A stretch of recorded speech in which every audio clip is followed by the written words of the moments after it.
Hello everybody, this video then is intended to be an introduction to the exam element of the Blood Brothers question, which of course comes, as you'll see, on your English Literature paper 2.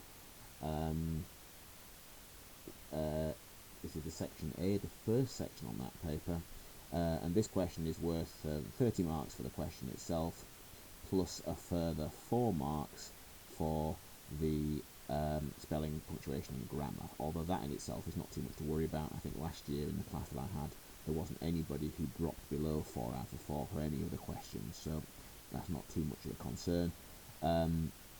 But that's where we are here. So it uses essentially the same mark scheme as the questions that you've seen previously for literature, i.e. The Merchant of Venice and A Christmas Carol, and we'll look at that later in this presentation. So the whole paper for your paper 2 is 2 hours and 15 minutes in total, of which section A is Blood Brothers, section B is comparing the 2 anthology poems.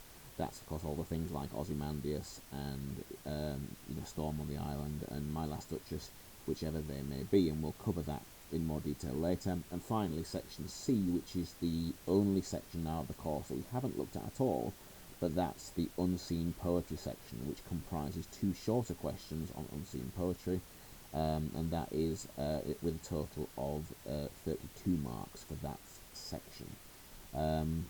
So that's where we are. That is the makeup of this paper.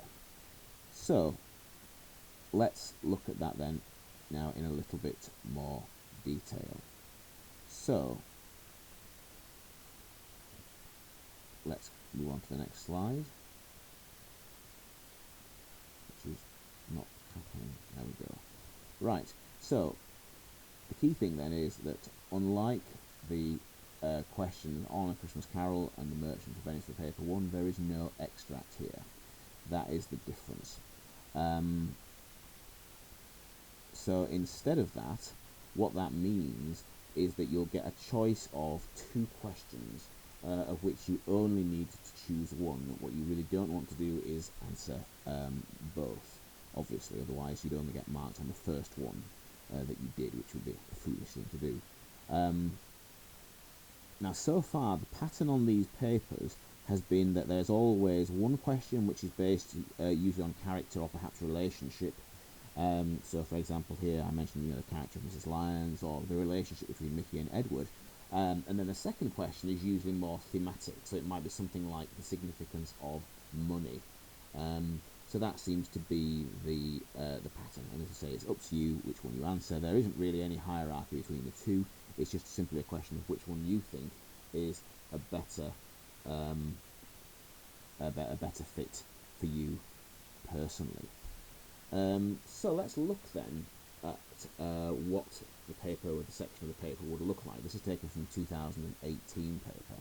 So you'll see here we've got a choice of 2 questions. The first one: how does Russell present Linda as an important character in the play Blood Brothers? Write about what Linda says and does in the play, and how Russell presents Linda as an important character in the play Blood Brothers. The second question then, your other option, is how does Russell present the ways that Mickey and Edward are affected by their different experiences of family life?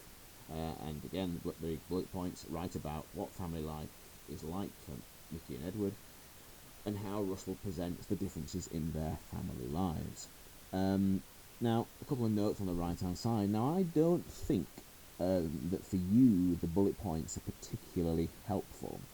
For weaker students, I think they do give you some valuable clues about the kind of things to talk about, but for us, I don't think they're that helpful. You, by all means, read them, but don't, for example, simply answer those 2 bullet points and think that that's going to get you, a high quality answer, because unfortunately it won't. I'll go on in a moment more into the detail of how you should structure this answer in such a way as to access the higher level marks. But that's what the paper would look like. Now, the mark scheme, as I said, is very, very similar. In fact, essentially identical in terms of the key details to ones that you've seen previously. We'll have a quick read of it to the right-hand side of the page, now, starting with level 5, so we'll start in the bottom right corner, and then looking at level 6, and then I'll unpick a few of the key concepts. Now again, I don't think anything there is anything that we've not covered before, but it's worth reiterating again. And as with all of these slides, it's obviously worthwhile annotating and highlighting and making notes as you go along. One other thing I would also say is that later on in this presentation, it might be that I will mention things and you think, oh, that's a good point. It might be worth adding that to my notes, in which case don't just write it in your notes for how to answer the question. Perhaps go back to the notes on the play that you've made and add bits in if and where you think that that's appropriate. Anyway, to start then with level 5, so that's the category for 21 to 25 marks out of 30. So first of all, it asks you then for your thoughtful, developed response to the task and the whole text. In other words, essentially, we're looking at a response that is detailed and has some good ideas in it. It talks about apt references, i.e. quotations, integrated into interpretations. Worth remembering, therefore, quotations integrated in full sentences. We've talked about that obviously before. Examination of writers' methods with subject terminology used effectively to support consideration of methods. Notice again, it's the plural of methods, i.e. language, form and structure, and use of subject terms to describe that. Okay, so and they can be formal terms like tragedy or Brechtian drama. They can be structural terms like a cyclical structure or foreshadowing. They can be language terms like a simile or noun or verb, but whatever those terms may be. An effect of the writer's methods on the reader, which of course for the purposes of these texts is really the audience, because we have to think about it as a play. And finally, consideration of the ideas and perspectives and contextual factors shown by examination of detailed links between context, text and task. Now the key thing here, what that is about the writer's purpose, the writer's perspective, the writer's point of view. So it's the messages that Russell is trying to get across. That's the most important thing there. In terms of contextual factors, you'll be ticking off things like that by talking about things like form. So if you're talking about tragedy or Brechtian drama, that is what we call literary context, so that ticks that off. But also, for example, if you're talking about how the play is criticising the views of government at the time about poverty, for example, or satirising those views, that is a contextual reference. And if you were to talk about, for example, something like criticising the government of Margaret Thatcher, for argument's sake, then that again would be detailed consideration. But moving into level 6 then. Now, what then is the wording there? For this one, what I will do is I will read it through and then we'll look at the key points on the left side. So for AO1, a critical, exploratory, conceptualized response to task and whole text, judicious use of precise references to support interpretations, analysis of the writer's methods with subject terminology used judiciously, exploration of the effects of the writer's methods on the reader, and then exploration of ideas, perspectives, and contextual facts shown by specific, detailed links between context, text, and task. So let's look at the key points.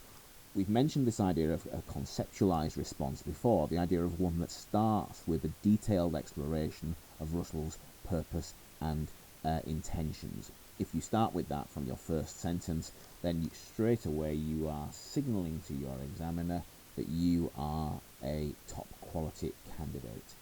The judicious precise references, so again, short, sharp quotations, preferably deployed in clusters where possible.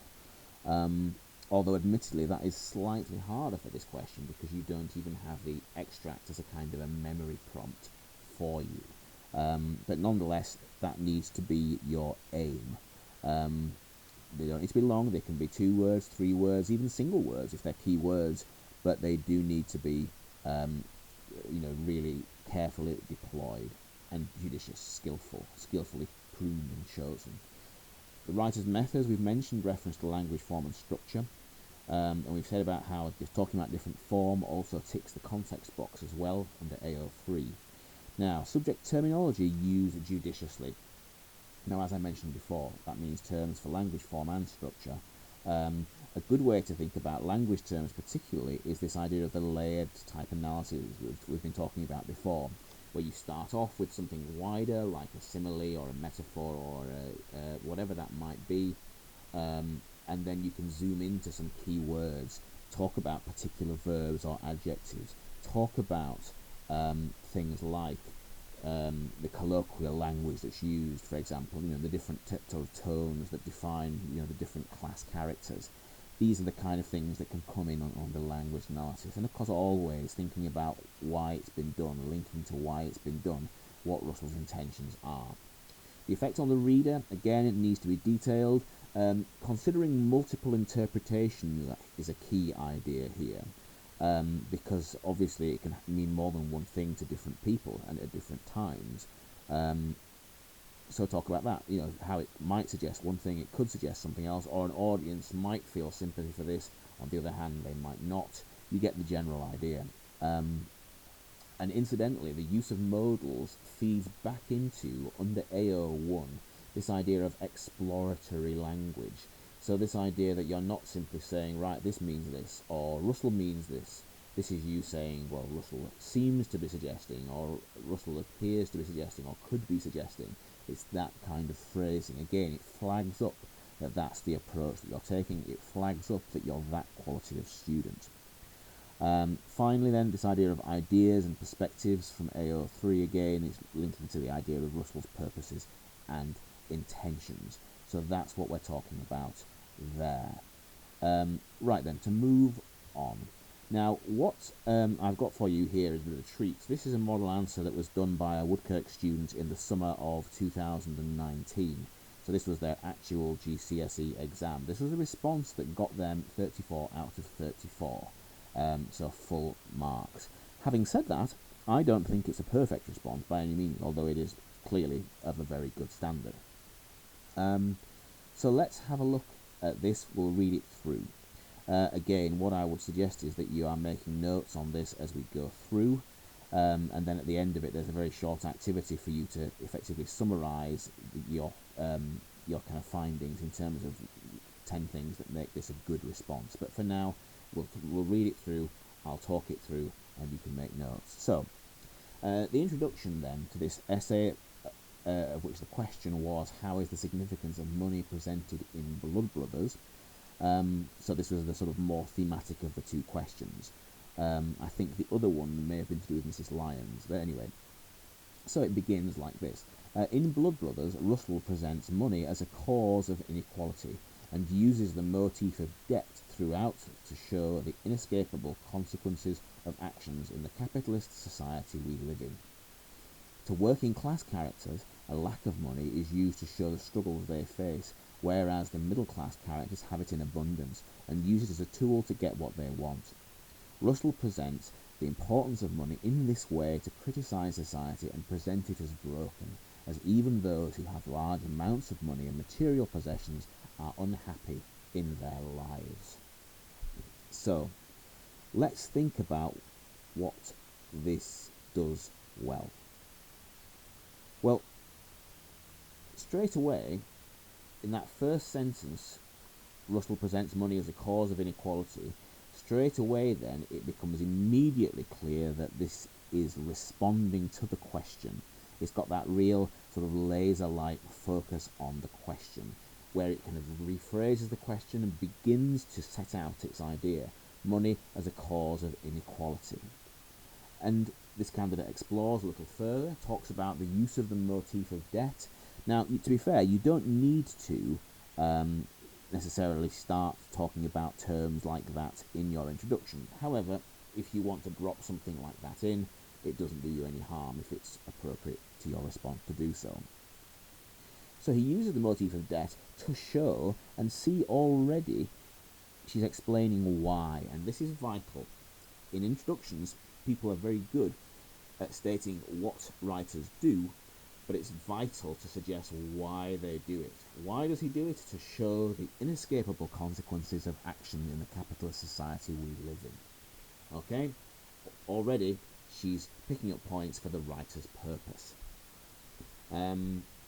Now, you've got these next this next sentence, when it mentions about working class characters and then the middle class characters, now what that's quite effective for here is because it shows reference to a couple of points in the play.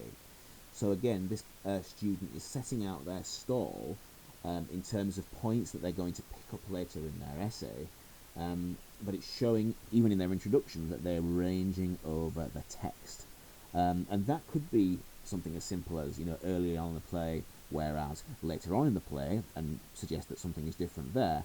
But in this case, they've broken it down by the depiction of the relationship between the two classes. In the final sentence then here, this candidate returns to the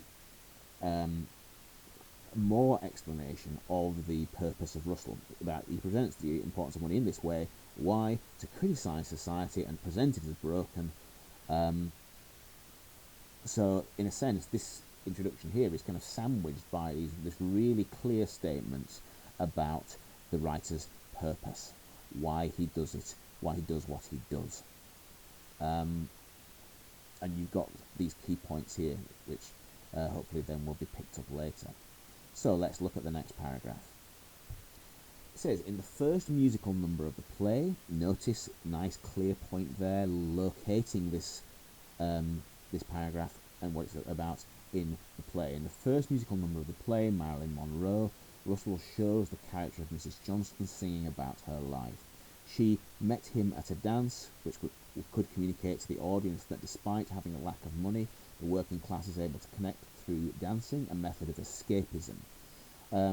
So see already there, you've got the link to the theme of escapism. It would have been quite nice if they'd mentioned the word motif there around dancing, but nonetheless the point is clear.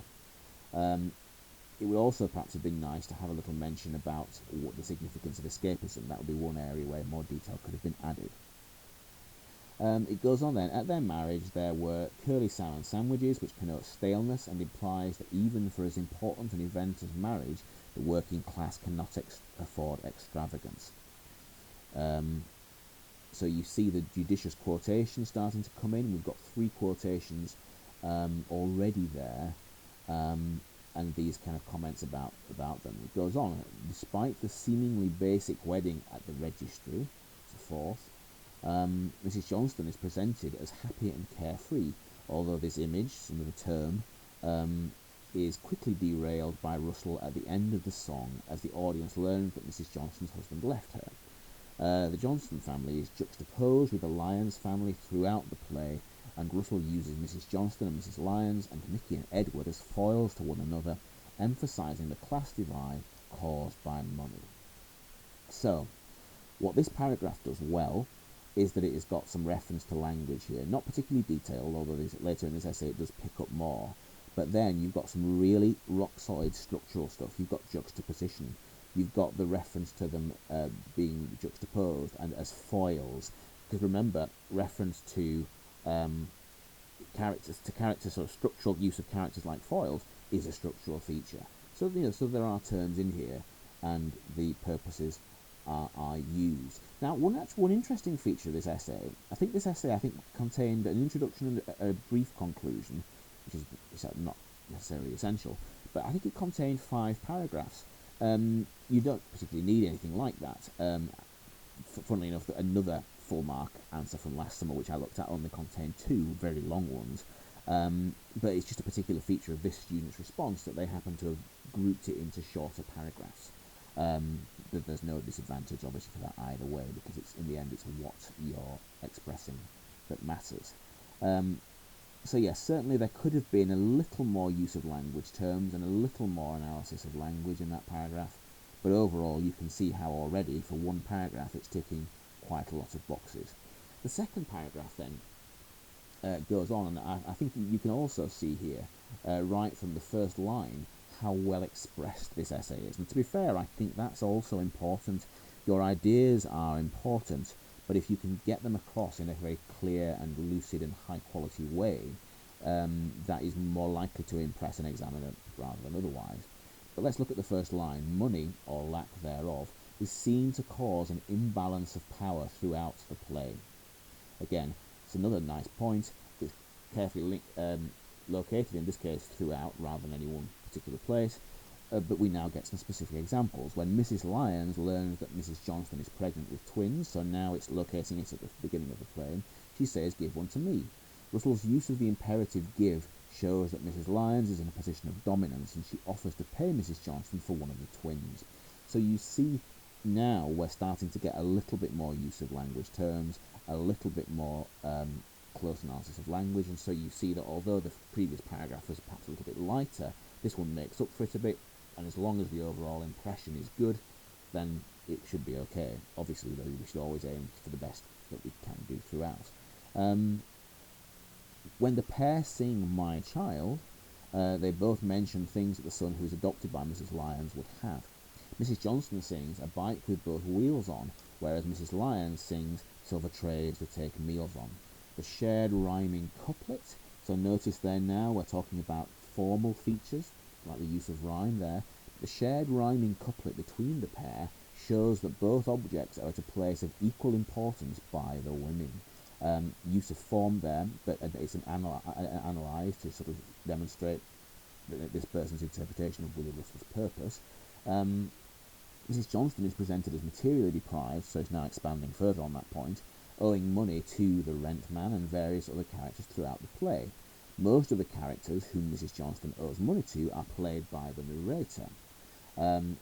Russell uses the Brechtian feature of multi-rolling to present the importance of money as inescapable, and the narrator, on several occasions, reminds the audience that a debt is a debt and must be paid. So again, this paragraph, it started off with a point about the whole play. It then zeroed in to talk about one particular place near the beginning, the song "My Child," but it's now making links to wider across the play by the reference to the narrator and the multi-rolling. So that is, again, it's good linking across the play. It's good comparison with links of quotations. It also now is starting to talk about form again with the Brechtian idea of the multi-rolling. And again, clear analysis of how that links to purpose. So let's go on. The recurring motif of debt foreshadows the tragic inevitability of the play, as we see in the opening tableau. Now again, just look at that as a sort of sentence. We talk about this idea of the really high quality use of terms. Look at that there, what you've got the idea of motif. That's a structural technique, for these recurring symbols. You've got foreshadowing. You've got the idea that it's recurring, which I suppose is a kind of a synonym for repetition, but emphasize that in itself is a structural idea.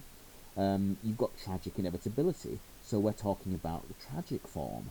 And you see how a point there about kind of language and about the narrator has then been broadened out to suddenly come. You've got foreshadowing, the structure, you've got this idea of the tragedy, so it becomes a structural point, it becomes a formal point, and you can imagine if you're an examiner reading this, your mind is lighting up, thinking tick, tick, tick. It's hitting all the things you want it to hit. And of course, you've got the idea of the opening tableau as well. Now, to be honest, I would have liked, again, perhaps just to see a little bit more reference to exactly what the significance of, for example, that tableau was. But nonetheless, this is very good. You could, for example, have linked that to Russell's purpose. Now, it goes on then. Mrs. Johnston's lack of materialism is contrasted to Mrs. Lyons' middle-class standards, so we're now going back to that song and to the silver trays to take meals on point, as she sees having silver trays to take meals on as not a luxury, but something she would easily be able to provide for her son. Now, I suppose it would have been perhaps nice just to end this paragraph with another sentence, linking back to Russell's purpose about how he's so determined to show the inequality, but I think the point nonetheless stands. Let's move on then. The third paragraph. The power dynamic between Mickey and Edward is first established by their encounter on the park bench. Now again, a range of points. We had a bit there that was looking about the Johnston and Lyons women. Now we're seeing Mickey and Edward. But it's first established by their encounter on the park bench. And even that idea about talking about something being established by the playwright, again, by referencing, I suppose, the way that the writer controls information in itself is kind of a method, really, isn't it? But we continue. Russell does not focus their first meeting around their social classes, explicitly, I think she means, but he uses subtle imagery to show the boys' differing views on money. Imagery, of course, a term. Mickey uses a colloquial, i.e. informal imperative, "Gears are sweets" to Edward. The imperative "gears" could be interpreted as demanding and impolite, and may be used by Russell to show the small amount of money that Mickey possesses, as he feels the need to overtly demand the sweets from Edward. Now, incidentally, that sentence is a really good example of what we talked about, this exploratory, tentative language. Could be interpreted, may be used. That's a really good example of that, and I'm sure there are other examples in this essay, but that's just a useful reminder. It goes on then. When Edward replies with "all right," Mickey is shocked. Edward's middle-class upbringing means that he has had access to money his whole life, and therefore has no trouble giving away a sweet to Mickey. The image of Edward giving to Mickey recurs later in the play in Act 2. So there again, talking about recurring, i.e. repetition is a structural point in itself, but Mickey's response to Edward's charity differs greatly. Edward offers Mickey money upon learning that he is still struggling financially, but Mickey refuses, saying that Edward is, quote, "still a kid." This phrase implies that money allows members of society to be sheltered, as Mickey had to grow up quickly due to his lack of money, already knowing about the rent man from a young age. Edward places no high importance on money, whereas Mickey does, but he also values working and earning it for himself. Now, to be fair, that paragraph is light on quotation, although I say that, I suppose it has 3, 4 short, 5, actually, well, I suppose it's deceptive, actually, it has 5 short ones, so I suppose technically that is quite good, but I think you could have added a little more in there. But what's important is that it's always focusing on the analysis. I suppose you don't necessarily have to quote so regularly in order to do the analysis. So, for example, here when it talks about the point about Edward echoing that by offering Mickey money when he comes back from university, and Mickey refusing, there's no quote that supports that. But what is clear from this is that this person has a very detailed knowledge of the text, and the fact that they can then analyse what that shows means that they still pick up credit for it. Let's move on then now and look at the next paragraph. Another section of the play where the importance of money is shown is when Sammy convinces Mickey to join him in a robbery for 50 notes. So again, notice again the range of points. We're now talking about the robbery. So we've moved to Act 2. And again, that's good. The idea that the whole essay isn't simply focused on one section of the text demonstrates this idea of a clear and detailed knowledge of it. So, a robbery for 50 notes, £50, a large sum of money at the time. Russell breaks the unity of time in this section, unity of time being a tragic feature, if you recall. The idea that a play should be written in as close to real time as possible, without big jumps of time and so on. But yes, subverting the classical conventions of tragedy. So again, picking up points for form and also for the literary context as well. As almost immediately after agreeing, Mickey can be seen with Sammy committing the robbery. Russell may use this temporal change, so again, see explaining why it's done, and look at the exploratory language, may use this temporal change. A temporal change, i.e. a change in time, is just another way of saying a change in time. It's used here as a synonym for the sort of foreshadowing. Presumably at this point they'd had a mind blank and couldn't remember the word prolepsis, but that doesn't matter, they worked their way around it. this temporal change to show the urgency that the working class feel towards earning money. They need it. I think that typo is mine there, by the way. Don't criticise the student. The robbery goes bad. Slightly informal, but under exam pressure, occasional mistakes creep in. And Sammy ends up shooting someone with a gun. The gun that Mickey later uses to kill Edward. Again, simply by observing that fact. You don't need to quote, but simply by observing that fact, you're emphasising structural element. Mickey is found guilty of this crime and is sent down for 7 years in prison. Again, short, judicious use of quotations. Russell uses another large jump in time in this section of Act 2 as he is then seen being released from prison. This clear prolepsis contributes to the Brechtian V effect of alienation, allowing the audience to focus on Russell's criticism that society is too materialistic and places too high an importance on money. Again, it's clearly linked to Russell's purpose. You could there have talked a little bit more about why he liked this idea of alienation, the idea of the audience remaining sort of aloof and objective so that they can make balanced and reasonable rather than emotionally involved judgments on the action. But nonetheless, they've done enough here clearly to get the marks. Continue then, this is the ending of this essay. At the end of Act 2, when Mickey learns that he and Edward are twins and were separated at birth, the tragic arc arguably meets its climax, and the play rapidly progresses towards a tragic ending, the death of the twins. Now actually that's an interesting point in itself, the idea that a climax, which typically happens in the middle of a play, in Shakespearean tragedy for example, usually the third act out of 5, if you argue that this is the climax, the fact that it is so far delayed by Russell, that it's literally in the last scene, makes the sudden destruction all the more violent and powerful. But anyway, interesting point.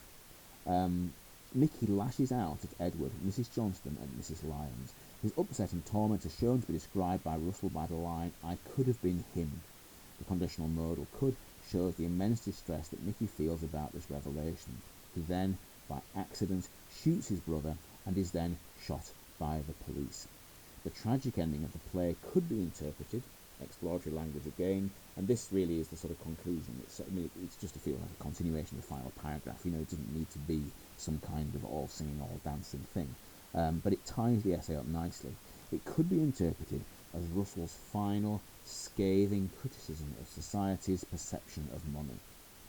Mickey shot his brother due to the frustration he felt about learning he could have been the one to lead a comfortable middle-class life, as opposed to the oppressed proletariat way of life he experienced due to his family's lack of money and low social status, showing how money has devastating impact on the lives of those in society. So it very much ends this essay with a very strong comment about Russell's purpose, which I think is really useful there. Now, as I said, overall, I do think this is an excellent essay. I mean, it's got so many good things in it, but I do think that actually you could easily have done better still. And I don't want to suggest that this was lucky, as it were, but certainly it, you could imagine how a slightly more cynical examiner might have knocked a couple of marks off this for one or two of the things that we've picked out on. There are certainly areas that it could have been better. Having said that, I do think to an extent that for this question there is slightly less expectation that you will cluster in quite the same detail you would for the other texts. One, because you don't have the extract, and two, because I think the extract itself prompts you to think of other similar quotations. So I think that there is more tolerance shown by the examiners on this question, but nonetheless, the more forensically you can quote, then the easier you make it for an examiner to give you the credit. Right then, a quick activity then for you now. If you can go back over the notes that you've made on this model answer and make a list of 10 top tips for yourself based on the work of this candidate, make a list of at least 3 areas in which they could have improved. So you probably want to pause this video now while you do that. I'm assuming now that you've unpaused the video, having done that, so we'll proceed to the end of this slideshow. A few more things then to mention. I thought that having finished the play, I would just add in a few notes about form and structure in terms of some key ideas that you can bring in. This list is not exhaustive, but they're important. Now, first of all then, in terms of form, there are two main formal things to talk about, which of course are the tragic elements and the Brechtian aspects. And because they are the two main formal elements, I think that you absolutely have to reference both, as the candidate in the essay that you just looked at did. You have to reference both. You can't afford not to if you are looking at a top-bound answer. As I've said, a top-bound answer must reference specific aspects of both. You should have more details about that in your notes. We talked about it at the beginning of the play. You should hopefully have got extra notes on it from while you've been going through with the videos. And as I said, I'll mention a few more general examples in the next slides. This can be done together. For example, you might want to talk about how a Brechtian feature like a montage, such as the montage through the first Marilyn Monroe song, or the one where they grow from 16 to 17 to 18, you might want to talk about how something like that subverts, that tragic unity of time, and think about why perhaps Russell is doing that. Of course, you'd want to link it to the idea of alienation, the idea that it emphasises the theatricality. Remember that idea we talked about quite a lot at the beginning. It emphasises the theatricality of this thing rather than the reality of it, and again forces an audience to remain objective and to judge what's going on. But of course, always linking to Willie Russell's purpose, in terms of the society, his social criticisms, and in terms of the structure of the play, what's he trying to do. Right then, some reminders then about form here. As I said, not exclusive, but here are a few things. So, the use of the prologue then is a tragic element. The use of a chorus, i.e. a narrator-like figure. The tragic arc we talked about, characters that seem to be initially successful but then suffer a peripeteia, a turning point, and then go towards their downfall or their nemesis. The fact that nemesis is shown as inevitable or tragically inevitable, we say, to emphasise this. The role of hubris or pride, the idea that characters might become almost complacent in their happiness, which may lead to their downfall. Hamartia, the idea of a fatal flaw, and the idea of climaxes or climactic scenes. These are some of the ideas of tragedy that you might reference. As I say, there are others. However, it's worth noting that one particular way that Russell subverts that is that, unlike a classical tragedy, what we're not looking at is a cast of gods and heroes and monsters, but these are everyday people. It's what Arthur Miller called, a tragedy for the common man. It's a democratization of tragedy, if you will, that we see here. And there are certainly those elements. However, there are also many Brechtian elements as well. Now, what's worth mentioning, particularly with things like tableau and montage, it's the influence of cinema. Brecht, particularly, working in 1930s Berlin, which itself, actually, at the time, was a real sort of hotbed of experimental, cinema in the early days of commercial film, probably more so than Hollywood in terms of the real kind of daring and creativity that was being shown by those early filmmakers. But yes, the tableau, which actually, if we're talking about how you relate Brechtian elements to tragic elements, the idea that the tableau here, which demonstrates the ending, actually reinforces the tragic prologue even more strongly. We've talked about the montage and the theatricality of that, and the way that it's used for exposition, to cover periods of time, and talk about the events that happened. Again, the Marilyn Monroe song as well. The use of song and dance, very much a Brechtian thing, and including that, you might want to talk about the use of things like verse, which again is artificial, emphasising theatricality, or artificiality if you prefer. It can also be used for things like intensity as well, particularly rhyming couplets. And if, like that example in the essay just there, points like the one about Mrs. Johnston and Mrs. Lyons sharing a rhyming couplet, something like that is a real top-level point about the use of form. Multi-rolling, the idea of characters playing multiple parts, is obviously not uncommon in theatre, but usually it's disguised. In Brechtian drama, it's this idea that it's very self-conscious, that it deliberately draws attention to it. For example, when the milkman becomes the gynecologist, a joke is made, and they say something like, "Oh, actually, no, sorry, this week I'm a gynecologist," or something. Which, if you think about it, is actually quite sinister. I think if your milkman turned up pretending to be a doctor, you'd probably be a bit concerned. But I suppose again, it links to the next point. Actually, the use of sparse, this use of humour, which is done throughout. Now, if you think about what this play is really about, it's about two boys who are born and who are doomed from birth. This is a deeply miserable play with lots of deeply miserable things in it. It covers vandalism, murder, robbery, domestic abuse, debts. There are lots of really, really dark and miserable imagery, and yet the fact that the sparse is used means that this element of comedy, this element of entertainment, means that we're sold Russell's didactic social purposes. He's got this clear intent to educate, which of course is what the didactic means. But the use of sparse means that we take it, as it were. The metaphor is, it sugars the pill. It makes it easier for us to actually watch this, in order that we imbibe, that we absorb his intention. What else then? A few more odds and ends. The idea of episodic scenes, i.e. lots of short little episodes, that's very much the case, particularly in the second act, where there's a kind of an accelerating sequence of these short episodic scenes that don't necessarily follow on from each other in a particularly coherent way. Again, emphasising theatricality. Linking to the idea of a fractured narrative, again, we talk about that, subverting things like the unities of time, i.e. that it should be as close to real time as possible. Place, that the stage should represent one place. Here, that's used incredibly fluidly. In some cases, the stage literally represents two places at once simultaneously.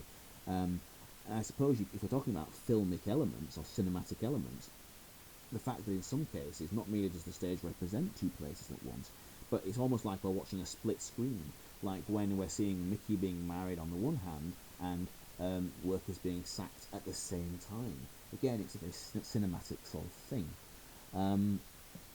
The idea that characters are often archetypes rather than rounded psychological creations. And if you think about it, no characters in this play are really particularly deep. In the end, they're more important as for the messages that they carry rather than any particular reality. And again, that slight unreality about them, I think, again links to the idea of artificiality. We're meant to not think of them as real characters and identify with them. Brecht doesn't want that. He thinks that if you get wrapped up in a play, you're more likely to miss out on the messages behind it. So that's very important. But the key underpinning concept underneath all of these Brechtian things, which again I think you absolutely have to mention, whichever of the other points on this list you mention, I think you absolutely have to mention this idea of alienation. Keeping objective so that we can make balanced judgments. And this is emphasised right from the narrator's prologue at the beginning of the play, because what does he say? Come in and judge for yourselves. So it's really made explicit right from the start that is what Russell wants us to do, to judge for yourselves. Remain objective, judge and learn from what we're seeing here. Learn from these criticisms of society, understand how to build a better world. Right, structure then. Again, lots of ways that you can talk about this. Lots of them can be linked to form, which is what I've tried to do here. But there are other things as well. But we've talked about things like foreshadowing death and violence, linking to the idea of tragic inevitability. Structure links to form. Prolepsis, Brechtian alienation, subverting that tragic unity of time. You can talk about the idea of a climax. Usually occurs in the third act of a five-act tragedy, either middle but arguably delayed, devastatingly late by Russell to the final scene, so that when it comes, the blow falls like a hammer. The happiness that the characters find in the middle of the play can be related to the tragic arc and the hubris which they show leads to their final nemesis of destruction. You've got things like the use of parallel scenes in, like, say for example, the giving of money, or the ones between Mrs. Johnston and then Mrs. Linda becoming like Mrs. Johnston. That's something that's useful as well. You've got those cyclical elements, like the way the play begins with the end, and then shows us how it gets there. The prologue, that's a tragic feature, of course, there, so you can link that to that, and of course the tableau builds into it as well. And then more generally, things like characterization, foils, and facilitating characters. These are structural ideas. Motifs, things like debts, price being paid. These are all really important structural features. But again, it's a reminder that if you can link these to form in this kind of integrated way, that's what the best answers look like. Right. Now, how then to actually answer? So you'll see at the top of this page that there is a sort of example question which was taken from another paper. How does Russell present Linda as an important character in the play Blood Brothers? Now again, you've got the bullet points, what she says and does, and how Russell presents her as an important character. But again, I don't think they're particularly useful for us. So introduction then, what have I said? As with paper 1, i.e. your Merchant of Venice and Christmas Carol answers, the best answers are clearly conceptualised, i.e. they start with this clear and detailed statement about the writer's purpose, briefly how the focus of the question has been presented across the play, therefore acknowledging that it's not the same throughout, and why the writer may have done it in terms of the social messaging and the structural significance in the play. So, what the writer does, but why they've done it, and if it's the why in the end that makes makes the best introductions. It's the most important thing. If you can start with the why first, do, but as long as it's absolutely clear in there. If you want an example to that, you can wind back to the example of the introduction in this essay that you looked at a little earlier in this presentation. Right then.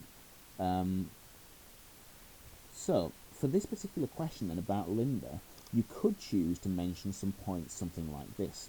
Something like, even early in the play, we see her caring and nurturing role during the children's games, which only foreshadows the adult role that she plays later in Act 2. So you could analyse the way she's presented there, and you could, you obviously mention that in your introduction, but then later on in your essay, you'd be able to analyse how she's presented. You'd talk about the structural significance of the games and how that foreshadows later life. With the games, there's no consequences. Later in life, there is. And I suppose a key scene for that idea is the one where they're in the park shooting at the statue of Peter Pan, and the policeman comes and arrests them. And I suppose it's an early sort of sign of foreshadowing that reality will intrude on these games and on these innocent and escapist activities. The second point, that even she is powerless to prevent the disaster fated for the boys by Russell's portrayal of a broken society. And again, you could go on then to talk about things like the way that women are sort of demonstrated to be this key sort of structural feature in society. This idea that women, particularly in the working class society, women have this key role in trying to keep the families together, keep their husbands in work and things like that. Look at the way that she is with Mickey, making his lunch for him. In a sense, he's infantilized, really, even there. But things like that. And which obviously leads on to the final point, that the important role of women in the functioning of society develops a structural parallel with Mrs. Johnston to demonstrate the cycles of deprivation and inequality that trap the working classes, the way that they both become prematurely aged, for example. And actually, you could link that out, because of course Mickey does too. And you could link it to the, again, because it doesn't have to be just about this character. You can talk about parallels and comparisons and links to the characters in the play. So you could talk about how Mickey too, prematurely aged, right from the moment that age 7 he asks his mum, "Did you think I was a rent man?" You could cover things like that.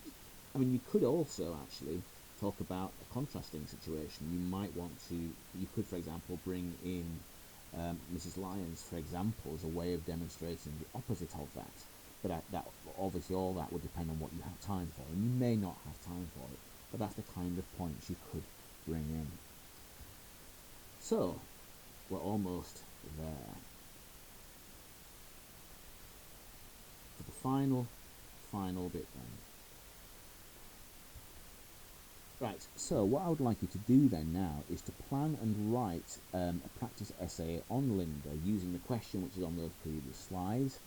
I've said here, don't worry about the timing again at this stage. Make sure that you've written at least sort of 3 sides or thereabouts.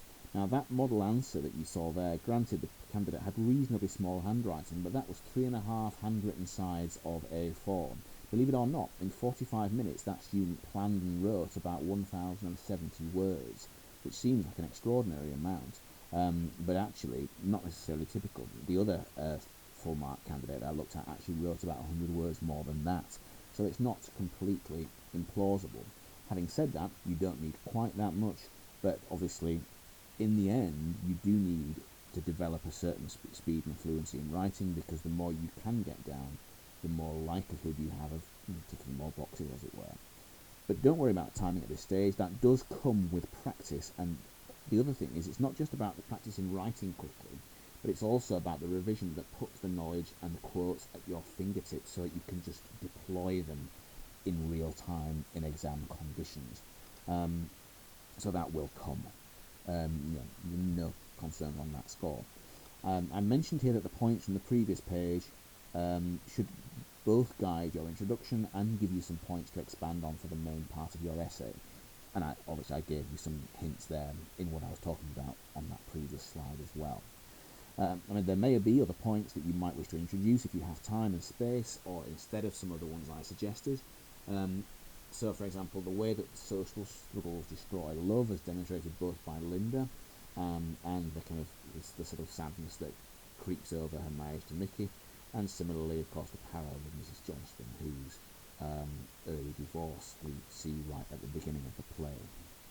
So, if you could then please plan and write that would be absolutely terrific, and that then is the kind of main task, which I suppose now will perhaps even stretch into next week. Thank you very much indeed for your attention with this, and I hope that you find this to be a helpful introduction for this essay.